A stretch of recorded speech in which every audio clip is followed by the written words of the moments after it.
ရာရာတိုင်းမှာအသွားပြန်ဆိုတာရှိတယ်ကျွန်တော်တော့ကတော့အပြန်မရှိပဲနဲ့အသွားကြီးပဲရှိတယ်တစ်ဖက်သက်လမ်းမကြီးပါ You love the new one မပြူစားပါနဲ့တော့ကွယ်ရင်ဝင်တစ်ခုလုံးချခင်လို့ထားရေမရှိတဲ့ကံပြင်းနေ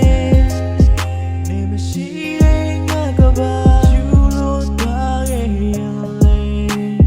ဒါငါရဲ့ချစ်ချင်မြတ်တာတပတ်သက်တွေကိုမင်းသိစေဖို့ရင်ခွဲကပြလိုက်နေတစုံမပြေတော့တရားရဲ့ချစ်ပါကွယ်